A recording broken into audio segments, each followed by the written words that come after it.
So day 2, or the second time period, is the shortest one by far. It only covers 3 verses here, from verse 6 to verse 8, and it's where he talks about, let there be a firmament in the midst of the water. And it was so. The word firmament to us feels like firm, something that's the process of making something firm, steadfast, immovable. It sounds like a foundation. Another word would be actually like a vault. Yeah, the word in Hebrew is more of an expanse or a covering. It's from, again, Taylor's mentioned this before, we can't read these ancient accounts through 21st century lenses with 21st century sensitivities to science and what we know from satellites and from trips out into space and our views of the atmosphere. Yeah, we know that there's not a brick wall stopping satellites from getting out there or rocket ships. It's basically just air. Yeah, so what you have is, to the ancients, they see the earth, and you've got water on the face of the earth, and then there's water up in the firmament.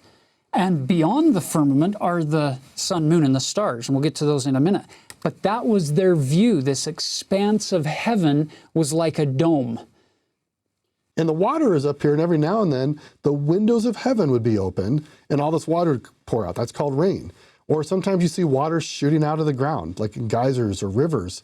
And so they believed that the water was also underneath. And what's interesting here is that God does not correct the ancient Israelite scientific misconception of how the world is arranged.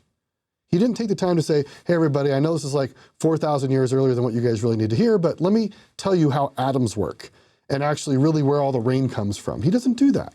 He focuses on working within their understanding of how they thought the world worked, revealing himself to them within a framework that made sense to them. So sometimes today we get a little confused because we have the scientific revolution going back 400 years. We now realize there's not just a bunch of water sitting there above some brick vault, and then every now and then the windows open and pour down. We know that's not the case. But we still have these ancient revealed texts that God gave to his ancient saints to convince them of who he was. So if we can listen through their perspective, we perhaps might get more meaning for us today instead of just frustration, like, why would God reveal these things in a way that doesn't fit with science? Because he cared more about people knowing him than he cared about what we might call scientific accuracy. Wonderful. So we close day 2.